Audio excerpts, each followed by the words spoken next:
Hey everybody, this is Andrew from Pocket Politics, and welcome to another episode.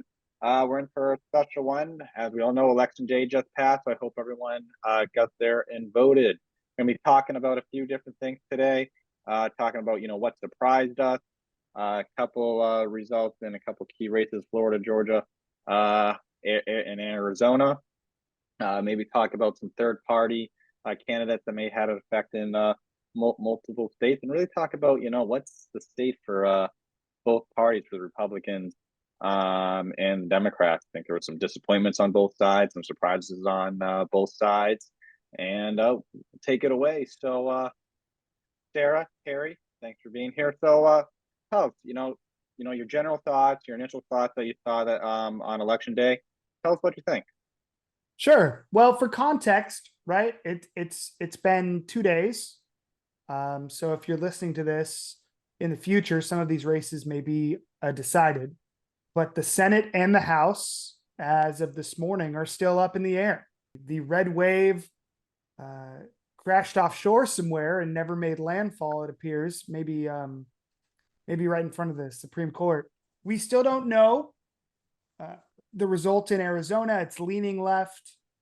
In Nevada, it's leaning right. In Georgia, we're headed for a runoff next month. The House, certainly it looks like the Republicans are going to get the majority, but it isn't decided as last I checked. And so I think they need about 10 more seats. A lot of races are too close to call and still being counted. The big takeaways 2 days after election is we live in a really divided country if we think everybody is a Democrat or Republican.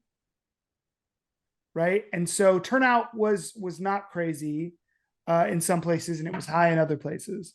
The system has sort of divided us across a couple principles, and parties have formed around those core principles. And so those parties, were divided there. I don't think we're divided in the goals and the outcomes, but the way we slice the pie of America right now, it's really close to 50-50. You would think that would mean more cohesion. Maybe. You would think that would mean more working together. But the power structure of the median voter theorem means you just need to be 51 to have control. So it's a fight over those three votes in the middle that get you over the hump. And so we end up in this hyperpartisanship. So yeah, big surprises. The red wave did not hit except in Florida and Ohio. I think those were two big, those used to be swing states. If you're old like me, Florida and Ohio were the nail biters on election night for president in 2000, in 2004, in 2008. Now they're solidly red, whereas other states have turned purple that were red before, or they've turned blue. Sarah, what about you? Yeah, I think definitely the red wave did not happen. It was a red, like low tide at best. I think the Republicans have to, for one, I wonder if the Democrats, oh, democracy is going to die. Oh, you have to vote for us. I wonder if that was what drove people, or I wonder if it was simply poor candidate quality on part of a lot of the Republicans. Because you mentioned earlier, maybe it died at the Supreme Court. And I could just say a little point on that. If you looked at a lot of the Republicans, the candidates, they wouldn't exactly take a clear stance on the post-Roe abortion issue.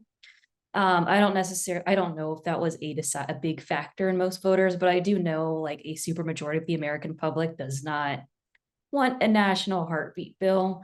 So that's just one example, but I point to that because it shows a lack of clarity, I guess, amongst a lot of the Republican candidates. So you don't exactly know what you're going to get when they get into like the House or the Senate. So at least somebody like Fetterman, you know what you're going to get, whether or not he's a good candidate, because he'll at least sit there and say, I believe in defunding the police. But then you will get Republican candidates to say, well, I personally think this. And it's like, what are you going to do in Congress? And it's like, oh, just some kind of weak politician line. They also have to keep in mind that Trump is an issue that they really need to deal with because Republican Party has power vacuum right now. They could be losing their identity. They've strayed a lot. So I think that's really what they need to grapple with. But they also do have on their advantage that minority voters over the last, what is this, 2022? So I guess like 20 years or so, they've started to get a little bit more minority votes than they had to. So that's something they need to capitalize on. But they're not going to do that if they end up ceding to like a Trump leadership, even though Trumpism is considered different. They need to figure this out. On that point, I was looking at the election returns in Georgia, right? And in heavily African American districts, Herschel Walker was performing like a normal Republican or worse, right? And so now there were 2 African American Senate candidates on the table. Awesome, right? Like from Georgia, the Senate representative probably should be African American, at least one of them. And so both the right and the left had them on the ballot, which is great. I mean, that's cool. And I don't think there was a big, push by the press saying, wow, there. That's sort of a letdown, right? That should have been a big deal. And well, Herschel Walker, I will say, it's nice to have seen them run a Black candidate. I just wish it was one of higher moral character because I was doing research for class for a project on paper, and there's Black men have been starting to leave the Democratic Party at like statistically significant levels. So I mean that's objectively on paper not that high, but it's happening. And one of the reasons is particularly Black men, they feel disconnected from where the Democratic Party's going. Like if you hear AOC and they say things that could be considered emasculating, or Stacey Abrams had this quote about how the media and the Republicans are like misinforming Black men about what they want. When you hear stuff like that, and of course you're going to feel alienated from these people and they feel like their vote's being taken for granted. However, when you have somebody like Herschel Walker, who was just about every negative Black man stereotype, that's not what you want to look up to either.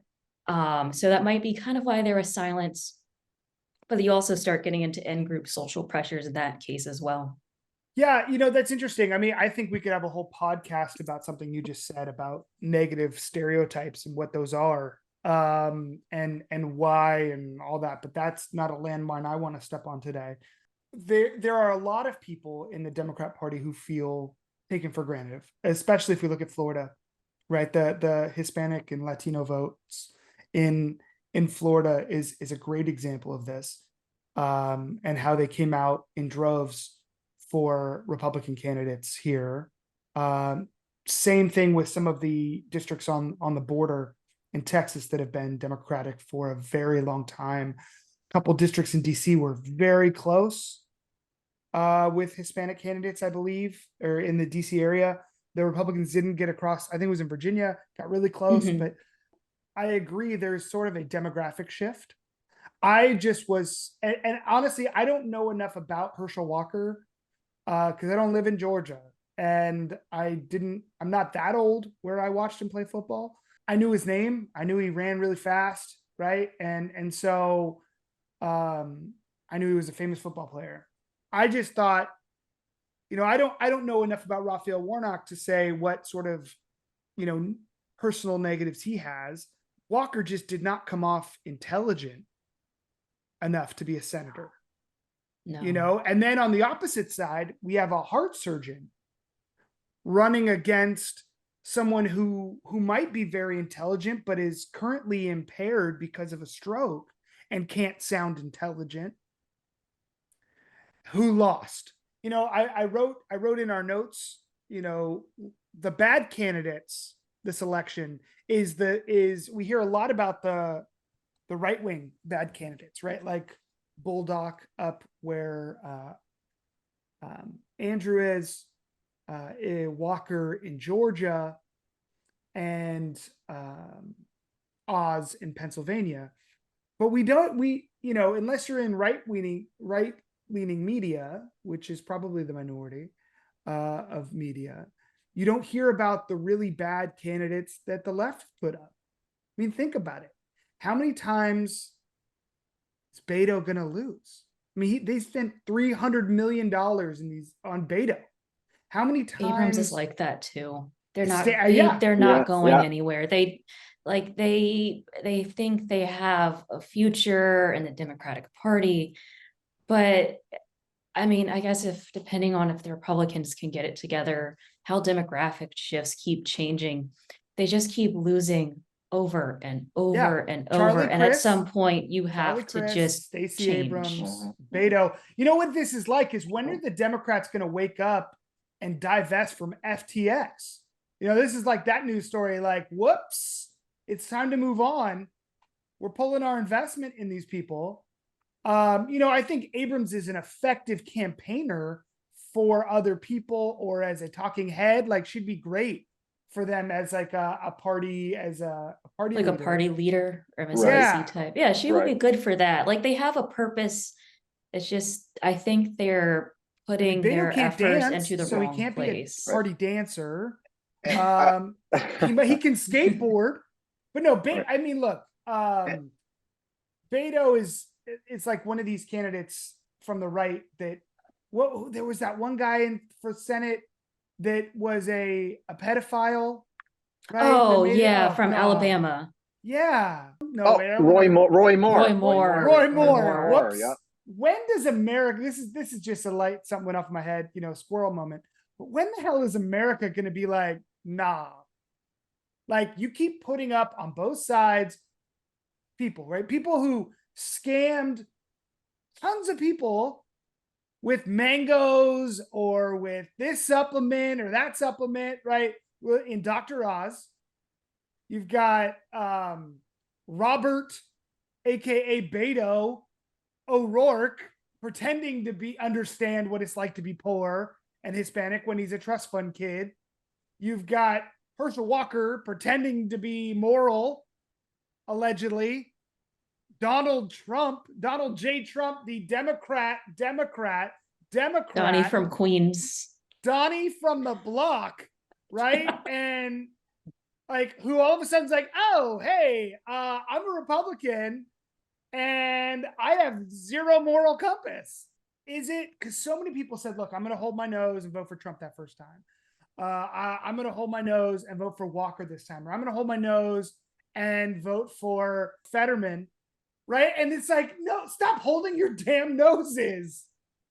Yeah, I mean, another thing, talking about Beto, talking about Abrams. I mean, again, I've never been a voter in Texas or in Georgia, but I imagine I would eventually get sick of these two people seeing the same names on the ballot year after year after year. I mean, it must get to a point where it's like you're trying too hard, and if you're trying too hard, it's like it just makes me want to vote for you less, rather than more. And funny thing about Abrams, she actually conceded this time. She conceded. I wonder if she conceded for both races or just this one. Well, I'm pretty sure that she'll be up on election denial charges if the Republicans take the House from, no, I'm being sarcastic. I'm so tired of this stuff. Why did we pick a job in politics?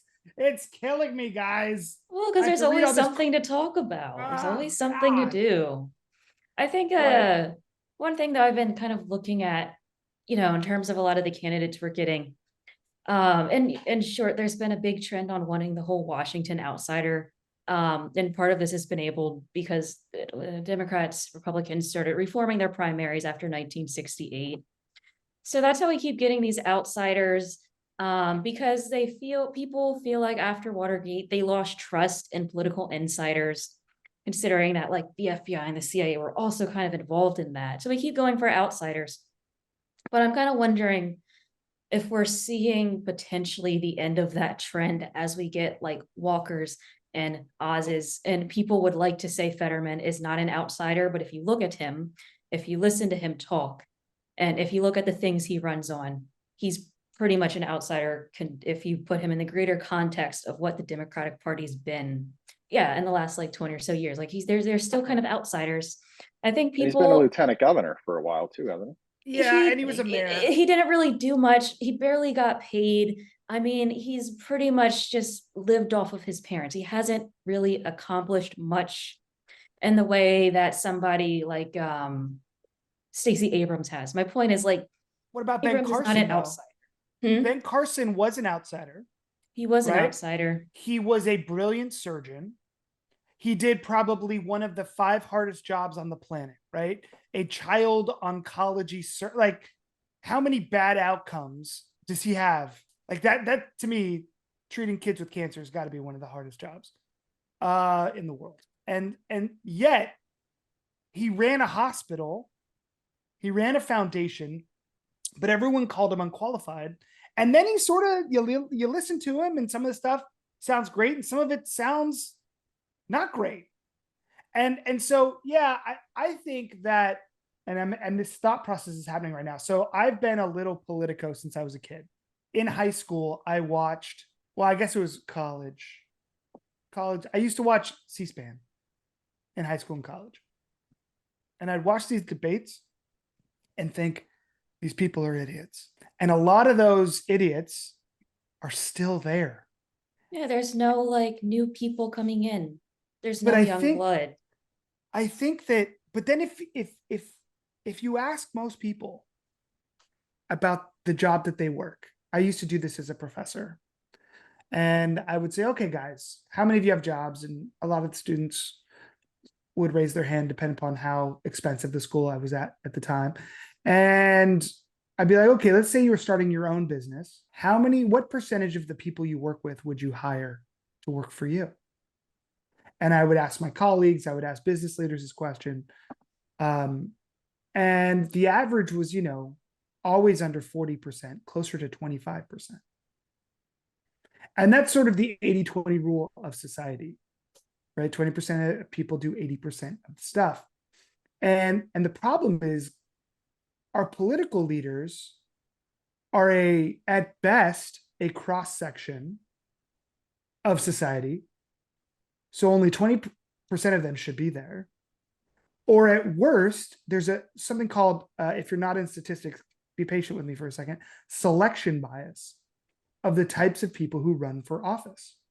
So meaning people who choose to go into government, they're not all the same, right? Many of you listening to this would never choose to run for elective office, even though you probably should. You understand. Any of us speaking would run for office, even though we, in theory, probably should. None of us are going to do. Well, I don't know if I should. I've thought about it. And maybe I will someday when I think I'm deserving of it. That's the difference. Deserving. I don't think they think about it that way, though. I think they think of it as an entitlement thing. I agreed. And that's the whole point is, look, I'm like, what have I done? Like, so I live in Katie Porter's district. Okay. I'm real handy with a whiteboard. I can show her actual graphs that make sense. I thought about running against her, right? She's a college professor. I'm a college professor. She worked for Elizabeth Warren. She went to better schools than I went to. But I thought to myself, really? Voting Smarter isn't a success yet. You started this thing. What can you run on? I didn't finish my PhD when my twins were born and my chair died. I went and got a job. Right. And so there's plenty of good stuff on my resume. I'd probably be pretty good at it. I'm passionate about my district and about America. And I'm willing to work with people who have different views than me. You can tell that by voting smarter. But I thought, I just don't think I deserve this yet. And I think you're right. I don't think 90% of the people who run, definitely for national office, but even local office, think that way. And that's because there's all these psychological biases in us, right? That you don't become a stand-up comedian if you had a good childhood, period. You know what I mean? You don't create humor from joy. You create it from pain. And same thing with politics. You don't seek outside validation unless you need it. And you don't make it through the power structure of a two-party machine unless you're willing to compromise your beliefs to keep or get power. And so I am painting with a broad brush here. There are plenty of passionate, smart, driven people who care about America who run for office. But go watch some C-SPAN and tell me that it's the cream of the crop, and that so watch some C-SPAN and you'll become a libertarian. That's the problem, is we imagine government is full of the best of the best. Think of all the people at your companies, if you're sitting here today, that have an MBA, they have a master's degree, and they tell you what to do, and they're dumbasses. I have a graduate degree. Maybe I'm a dumbass. I mean, I'll tell you this, all of my econ professors, not all, a lot of my econ professors did not understand basic human everyday things. Having a PhD doesn't make you street smart. It means you've read a whole bunch of books on one thing, and you wrote about it to other people who write about it, and really half of it doesn't make sense. I mean, don't get me started on that, another podcast. But I think that as Americans, bogged down with our jobs and our families and our life, we want to think that America is run, or our state is run, by the best people. We think it's a meritocracy. We think it's elections are going to sort this out for us. We're in denial too. We're seeking out confirmation bias because we don't want to face the hard truth that mommy and daddy are bad parents and abusing us. And that's what's happening. We don't want to face the hard truth that the majority of people who work inside, okay, I'm going to stop saying majority. Right. A lot of the people working inside the bureaucracy and who are elected are incompetent. And so we don't want to face that fact. So we look away and we focus on our lives, because then we'd have to fix it. And so we don't look hard and address the piss poor quality of candidates. Right. You know, Terry, I think you bring up a good thing about power, why certain people run. They want that power, instinct. And I think it's true. And you can see it in everyday life. Look, I'm not sure if anyone, to our listeners or anyone living, maybe one of us, here on the pod, think about like your everyday life. Think about where you live. Anyone happens to live in a homeowners association, you can see it there. You can see it there. I mean, but the example is it's the same. God, yeah. Maybe it's not necessarily at the same level, but think about it. You got that HOA president, that HOA secretary who is just a pain, and you just wonder why. You're not getting paid for this. It's Can I put mine on blast? Important. Can I name drop ours? Oh and, my and God. But why? You know who you are. You know who I'm talking about. It's a power thing. Look, I've experienced it. I've experienced personally. I mean, if you ever lived in an HOA or you live one, I think you know exactly what Terry's talking about. Because the reason why certain people have those positions, even though it doesn't do nothing, they don't get paid for it. It just adds more stress to their life. Because I do it as an HOA treasurer right now.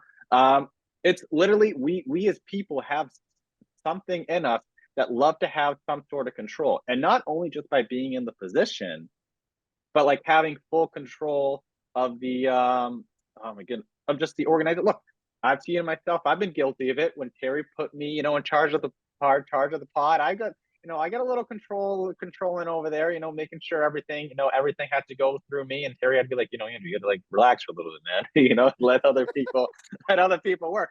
But I think it's like almost Power like corrupts. So much. Power It does. corrupts. It most certainly does. I kind of have a question about that though. So I mean, Yeah. to put it back in terms of national politics, we didn't have a 2-term limit until after FDR. Washington just served 2 terms and then he's like, okay, I am done. He gave his great farewell address and that was it. And up until FDR, presidents would only seek 2 terms. There was nothing holding them to that except for the tradition that Washington only did 2 terms.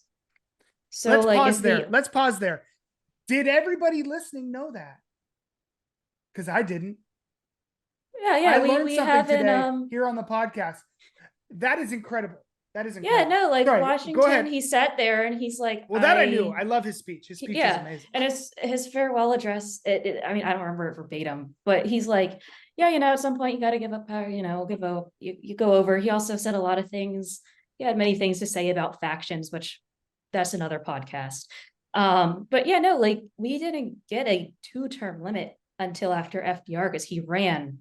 He ran multiple times. He didn't complete his last term. He died during it. Right. And then people were like, okay, this is getting a little too much term limit. And they made it 2 because that's what Washington did. So I guess I'm kind of wondering in the political sense, if power is a struggle and holding on to power, where in America's history or just in general, did we go from, well, the very first president set this precedent, I will follow it, to I just need to keep going and going and going and going. I mean, we have the revolving door with lobbyists. They leave Congress and become very powerful lobbyists. So I don't know what to make of that. It's just something I thought about. I can give you my theory, because I have one, and of course it's sort of self-centered. I blame economists. And if you look at how we teach economics, and I think a good way to think about this is the stock market, right? We talk about how businesses have a fiduciary responsibility to their shareholders. Full stop. That's their only job. Operate within the laws to make the most money possible. But that's not how businesses operated before everybody stood under that big oak tree on Wall Street and sold shares of their companies to each other. The general store was a monopoly in your Western town. But if you were price gouging, somebody took you out in the street and said, look, this isn't how you're going to do business, right? And so, yes, how do we rectify these incredibly high integrity moral men like George Washington, who gave up power, one of the only times in human history to give up power, but he owned slaves, right? How do we understand it was different, right? So there was a strong moral code of the time, which doesn't match today's moral code.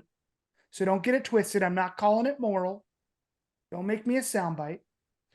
There was a strong moral code at the time, whether it was enforced based on religion and shame and sort of that, or just integrity at the time, that led, right, that power wasn't the thing you needed.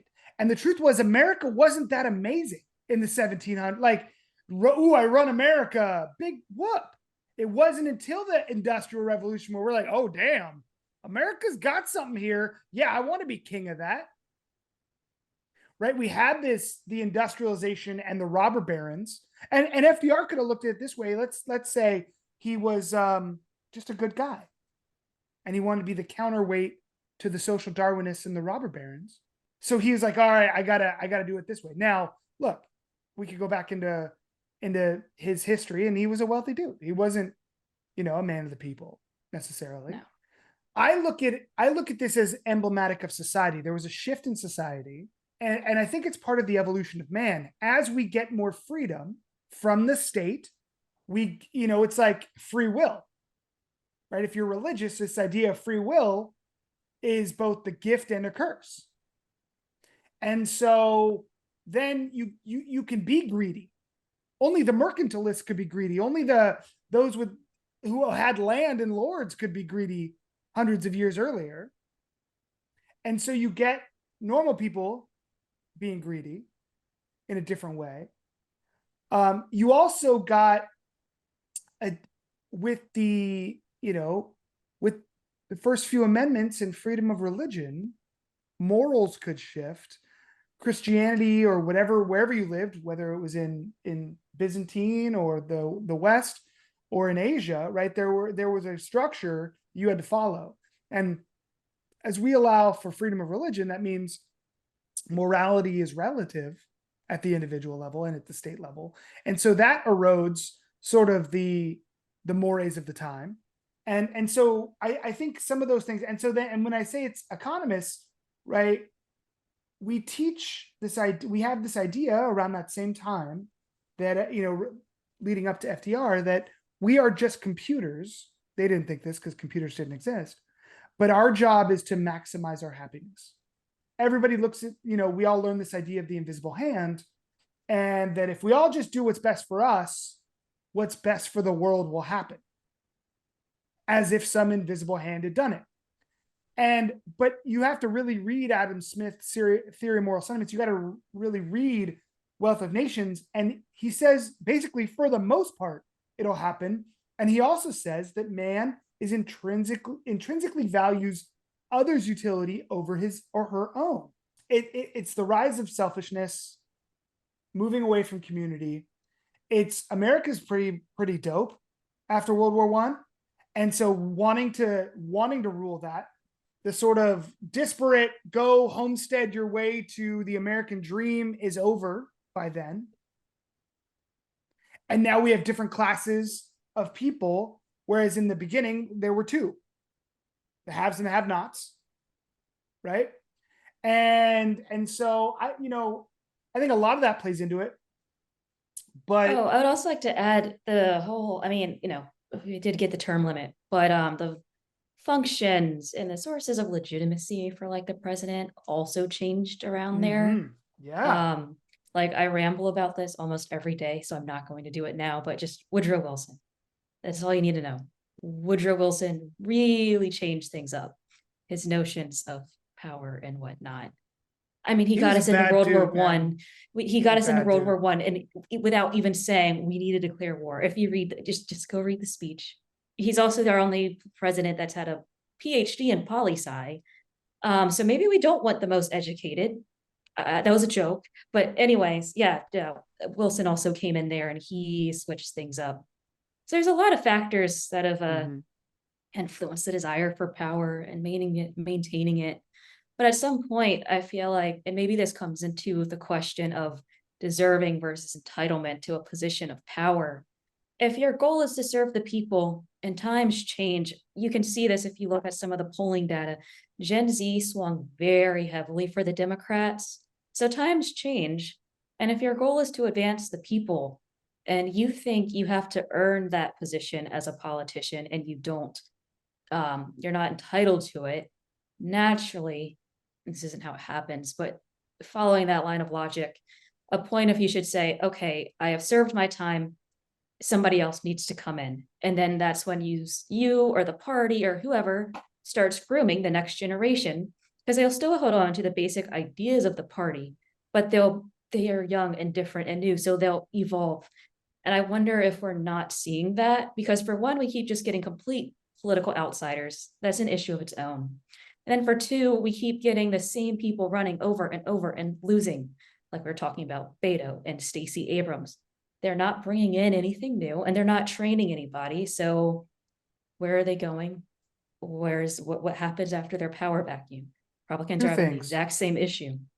Two things. A light bulb went off in my head about our previous notion. And tell me if I'm wrong, since you study more history, but if you think about why, I think it was the evolution of companies in America that may have led to this sort of consolidation of power and the term limits, being enforced and twisting things like the Supreme Court seats and breaking norms like FDR did.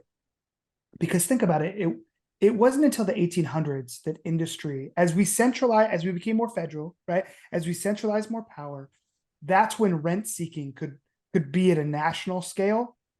You could really get a couple nickels from everybody and be real rich, like the railroads. Oh, are you just gonna get to like the spoil system? Because like people really start attaching like political corruption with grant.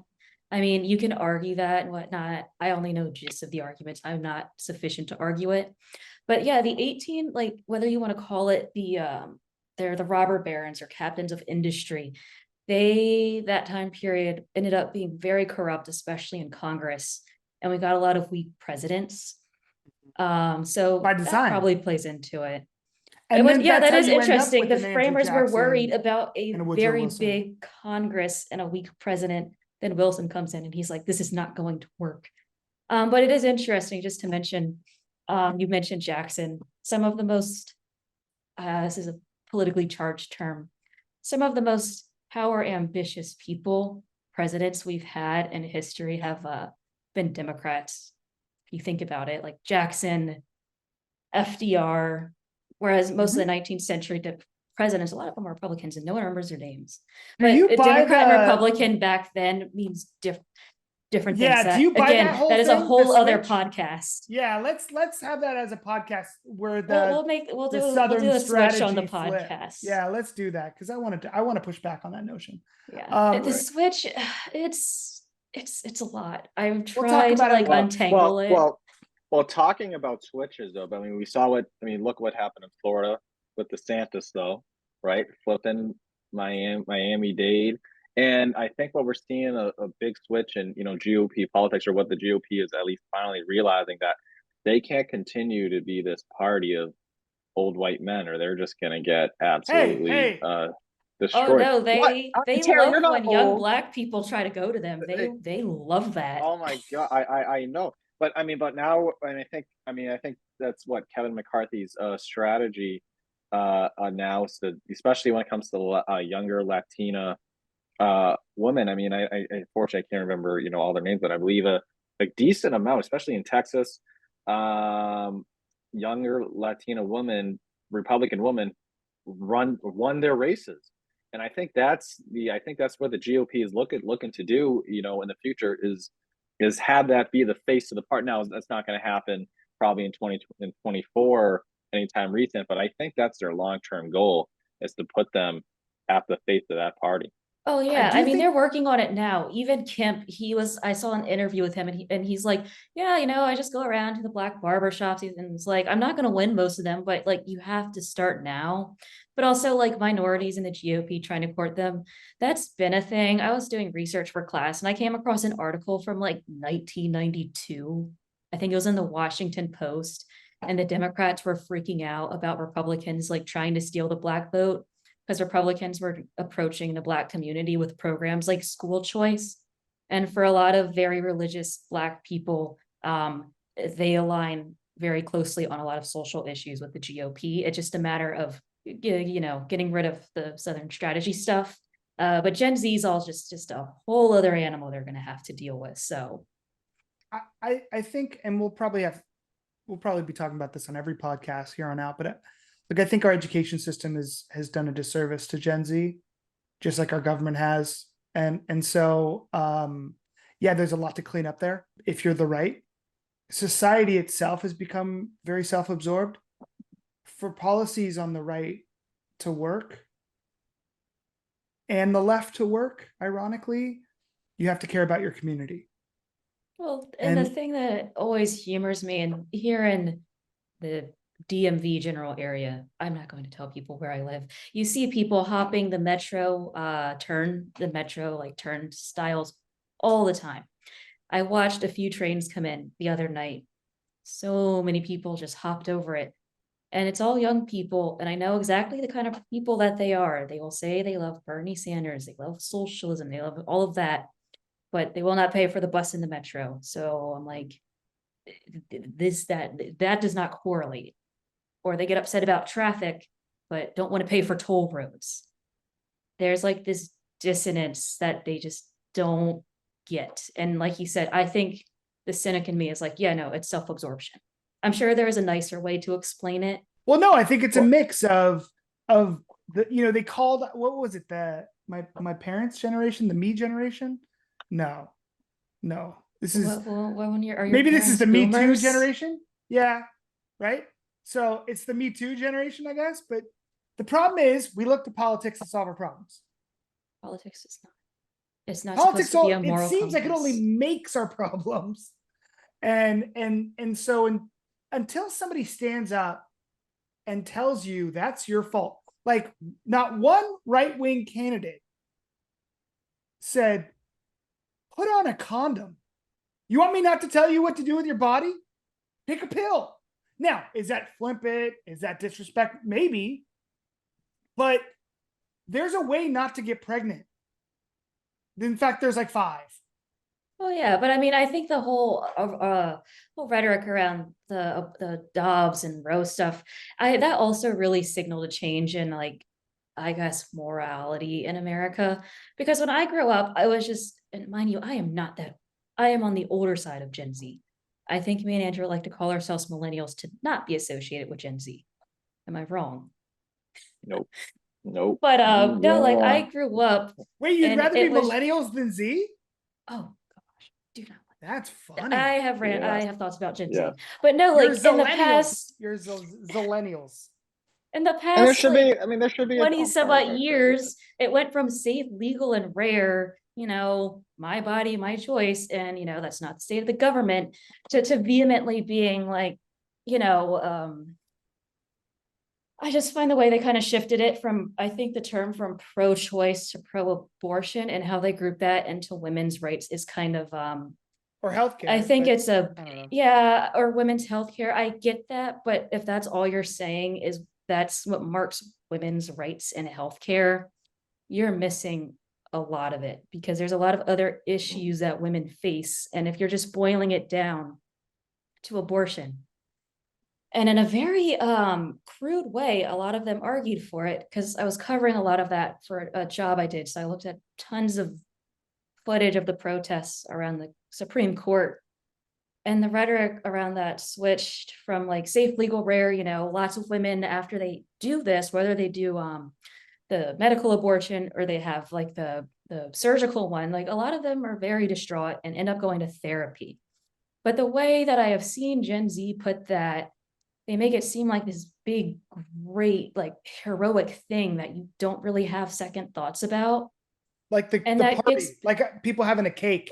I've seen that yeah, on and I'm like, TikTok. Yay. that's incredibly ignorant to, like, the women that, Mm. like, have had to do that. And not only is it ignorant, you're not getting to the cause, you're making it about yourself, and you're trying to celebrate something that is ultimately a tragedy, and it's been accepted like that as a necessary evil, and they've switched the rhetoric, and I think it's isolating to a lot of people. Would you say this the Roe v. Wade decision definitely impacted this election? Thanks for bringing Yes. us back, Andrew. Absolutely. Yes. I think part of it is people, like, at least 60 to, like, 65% of Americans want, like, legitimate abortion access. Men, women, that is just Americans. And then a lot of Republicans, you watch them in the debate. Well, I am 100% pro-life. Well, are you going to ban it nationally? They do not answer. That ambiguity, I think, scares a lot of people. Especially I think suburban white women, especially who are that big chunk of voters that people need to win. Because what I think Republicans and Democrats need to realize, there is not enough people in their base to win an election. They're never will Well, I mean, be. what's the Republican base anymore now? I mean, Trump has his own Yeah, that's base. true. What is the That's true. Republican base? That is true. And what is the What Democrat base? right. And I think we saw that in a lot of swing states. Look, my home state in New Hampshire, for example, Chris Sununu, I think just won his fifth term, which is, I mean, the governor's term in New Hampshire is only 2 years, not four, but he just won his fifth term by huge numbers. But yet Don Bolduc lost. And well, let's take a look at these two candidates.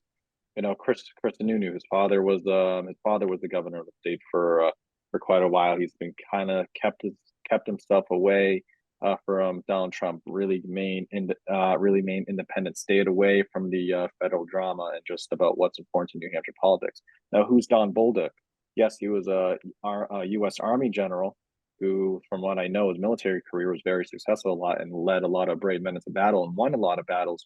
But take a look at his political careers. I don't think he was directly endorsed by Donald Trump, but he was a type of MAGA candidate. And I know we've talked about that before on the podcast. What exactly is MAGA? Um, Election denier for a good amount of time. But then when he wins, I think then when he won his primary, he then accepted the results. We shouldn't be And asking candidates in a debate, will you accept the results of the election if you lose? You do that to that kindergartners should when you be. play basketball on the recess. And I think that just shows a different in places like New Hampshire, places like Georgia, and maybe Arizona as well, is that they like Republicans New Hampshire likes Republicans if it's if it's like a Republican that actually cares about their actual state. Because if Chris Sununu totally took the Trump train, I don't think he'd be governor again. I highly doubt that. Another place, okay, I'm going to put case in point. Let's look at Vermont, highly blue state, as we all know, right next to New Hampshire, small population, but we look at their Democratic Senator, Peter Welch, won with 68% of the vote. Their their one House seat, Becca Blayton, won with 62% of the vote. Their governor, a Republican governor, Phill Scott, wins with 71% of the vote in Vermont. 71% of the vote in Vermont. Why is that? Well, who is the Republican governor, Phill Scott? Got away from the Trump BS, cared a lot about what the issues Vermont voters were looking at, whether it be taxes, regulation. The guy even voted for Joe Biden in the 2020 election. So I mean, I think now, of course, we saw the same thing with Charlie Baker, of course, in Massachusetts for a while. Blue everywhere else, but I mean, I know I think he got term limited or didn't run again. Who was the Republican who ran in Massachusetts? Jeff Deal. I think Donald Trump picked them exactly, and Maura Healey absolutely destroyed him. So I do think, you're touching on something. And so because this election's over, we have to immediately start talking about the next election. Oh yes, As of this course. works. Well, I mean, Trump's about to announce. I mean, Ron DeSantis is probably going to announce. Joe Biden announced, even though the man is so old. But you know what? Hey, It is 2024 there's nothing- season now. There's nothing wrong with being old if you're all there. I don't think he's all there. Well, that's really the problem. I mean, there's 60-year-olds with less mental acuity. There's 45-year-olds who are now the senator from Pennsylvania with less mental acuity than No, there's nothing wrong with it. Like the Democrats, they like to make the argument, oh, are you saying a disabled person can't do something? And the army will disqualify people for having flat feet at some point. He's not You disabled. could be disabled. He had a stroke. Well, they like to use disability rights. Yes, I know. And it is perfectly fine if they could be accommodated for. But if I am blind, in one eye, I cannot fly an airplane. Jet. Correct. But you can't be president. A blind person could be president. We had FDR.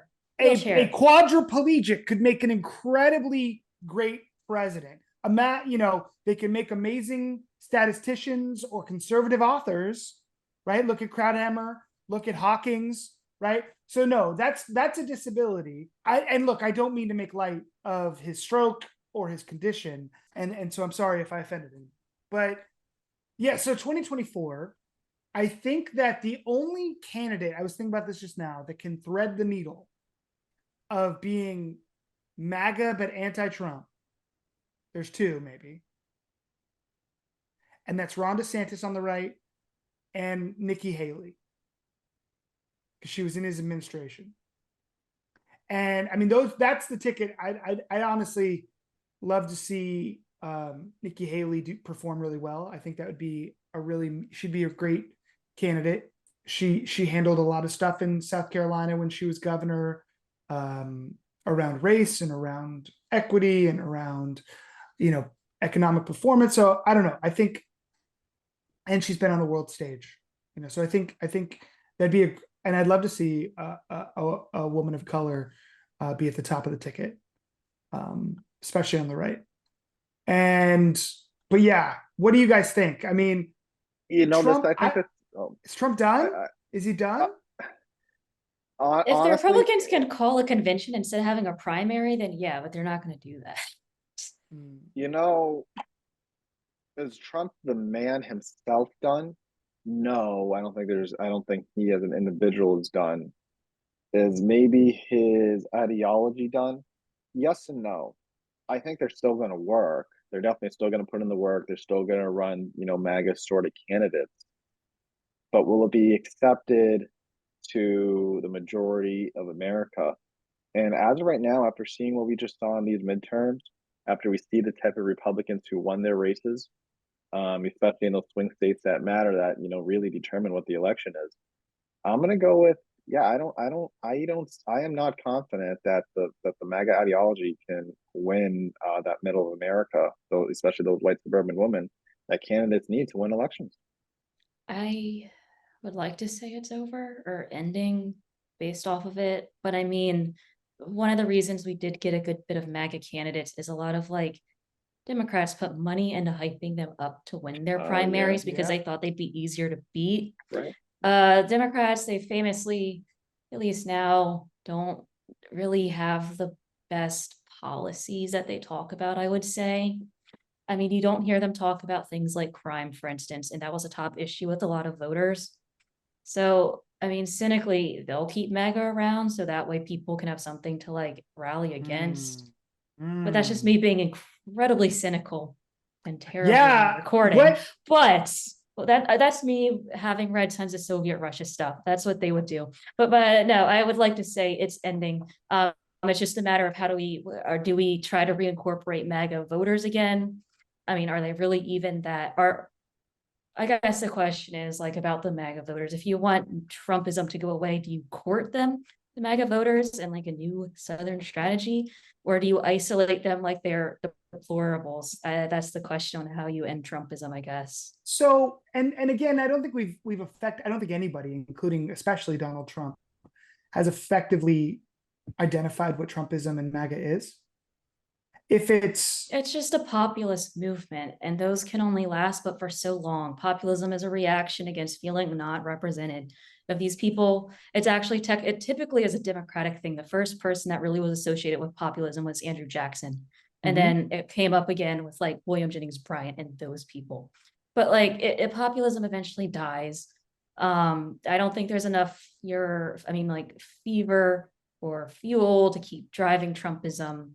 And I hope that people would see it's not winning. And I would also like to think that a lot of those people, a lot of them are just normal people, not maybe not the best critical thinking, but they got hyped up when they heard somebody talk the way they did because they felt represented. And I don't think they're the 20% or whatever that people try to make out as being these evil white supremacists.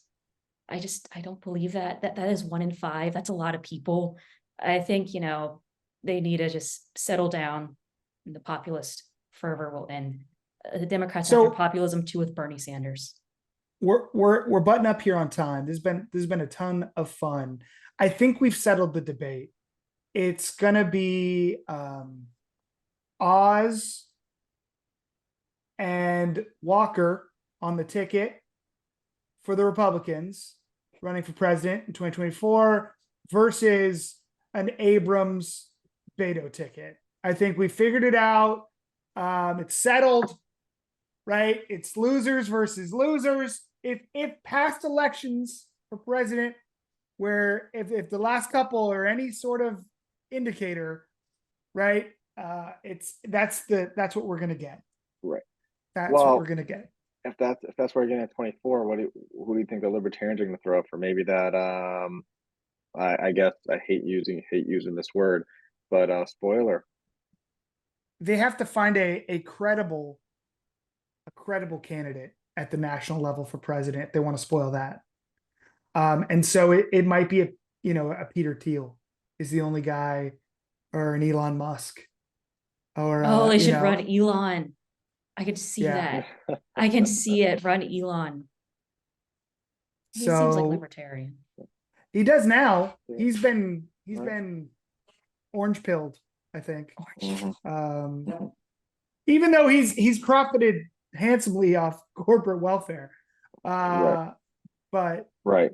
If one last thing in Georgia, if looking at just the election results over there, I believe Chase Oliver was the libertarian candidate there. 2.1% of the vote, that's about 81,000 votes. And of course, Herschel Walker right now is coming at 48 and a half, and Warnock is at 49.4. When the runoff happens, who do Republicans, you think, have to blame? Do you think they go full scale Libertarian Party FU for what you did to us in Georgia now 2 election cycles in a row, or do you think they blame themselves, or a mix? I think the Democrats might be more likely to blame the Libertarians. I feel like they play that card. Otherwise, I think some of them are already they're blaming the concept of candidate quality. So whoever controls that, that's who they're going to blame. I think candidate quality will be what's talked about in the media because Walker's still on the ticket. And Right. so it undermines Walker. Whereas on the right-leaning media, they'll complain about the Libertarian candidates, right? The Libertarian in Arizona endorsed Masters, but it was after early voting started. And so who knows how many people still would have voted for that Libertarian candidate. And if they would have gone towards Masters, there's a strong probability there. Libertarians have a moment right now to stop being the FU party and start being we have a seat at this table. We're the 51st Republican senator. And if you don't let us pick one senator, we're going to keep sealing this away, right? The leaders of the right need to realize the only way to get Gen Z on board Libertarians. is They need the Libertarian wing. They need to take the tent and say, look, if you want to be liberal on social issues and conservative on financial issues, just call yourself a Libertarian Republican, right? Like a progressive Democrat, and do what Rand and Ron did, and create a caucus, a real caucus in the Republican Party. Now the problem is that would have worked on my generation, Gen X, and millennials. Gen Z is probably too far gone to the left. Gosh, they're so young. How are they that far gone already? Well, I'm just saying the system has programmed them in a way that they're too far gone, and it's going to take real life to check them. Yeah, let them get their first payroll tax. See what that looks Well, like. but that's the thing. That's the thing. If we might already be in a Scandinavian democratic socialist system by then. If you want that, great. Gen Z is your savior. But if you don't want that, it's going to be a lot of hard work outside of politics trying to lead a social movement of personal responsibility and empowerment. And that takes money, and it doesn't give you any real power. So it's going to take somebody like an Elon Musk to do that. And I don't know if that's why he bought Twitter or not, but I think that I think that's what the Republicans should have done as soon as the Christian conservative coalition evaporated. They should not have pushed the Libertarians to make their own. They should have put Ron Paul as the vice presidential candidate, or they should have pushed him for the Senate. They should have realized that Libertarians, right? The true believers will always be sitting next to the true believers on the left. It's the same end result, right? We've talked about this a bunch of times, but you could carve off a lot of people who say, get out of my wallet, get out of my bedroom, get out of my life, live free or die, who don't know that, like the political stuff of libertarianism, but who are just like, leave me alone.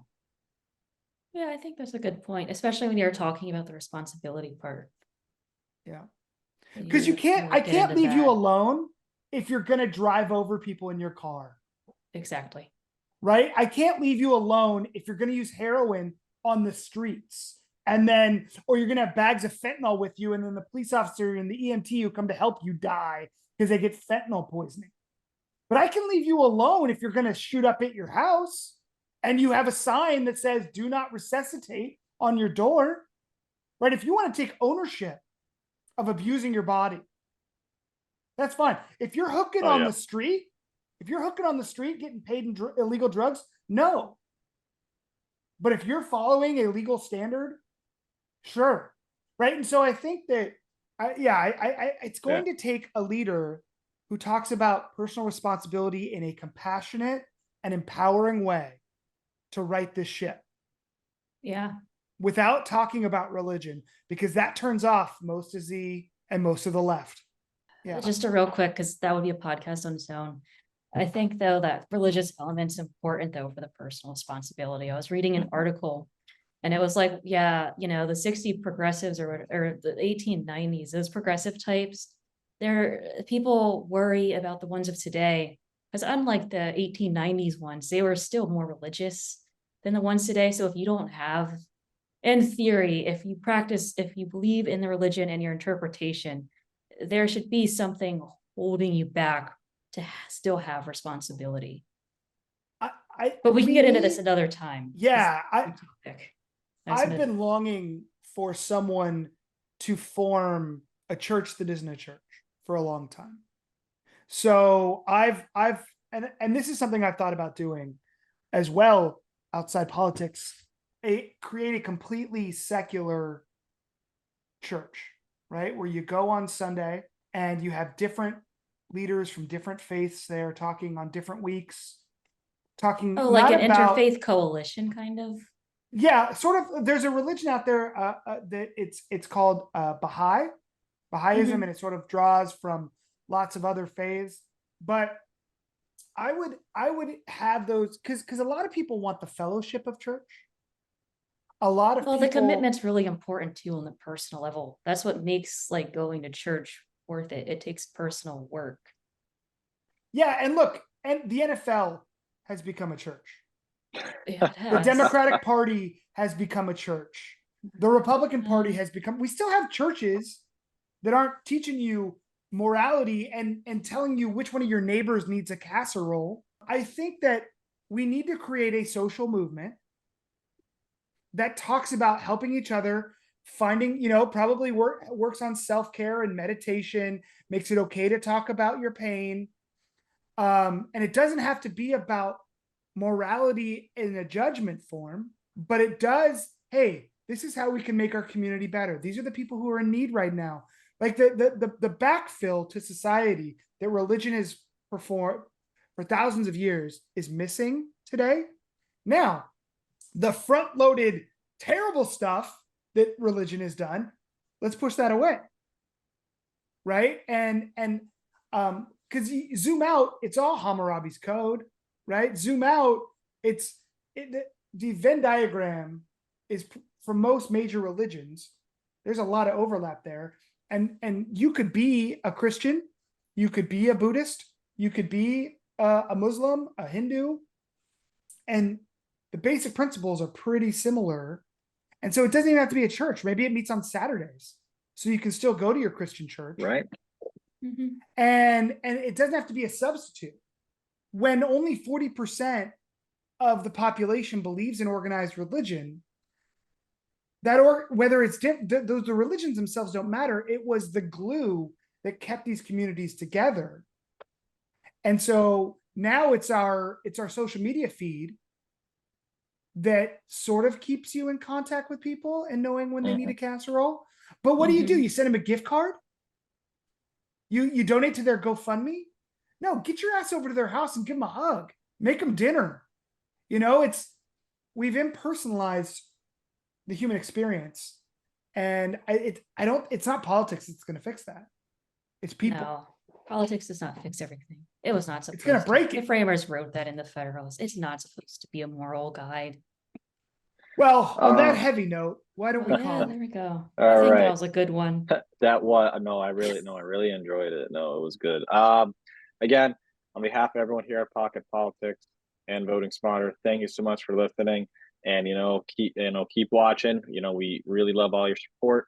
Check us out on YouTube now at Voting Smarter. We're having these podcasts on YouTube now. You can all see our beautiful faces here instead of just listening to what's in the car like I do. Anyways, everyone have a great day. Thank you so much for listening. See everyone in about 2 weeks. Bye, everybody. Bye. Take care.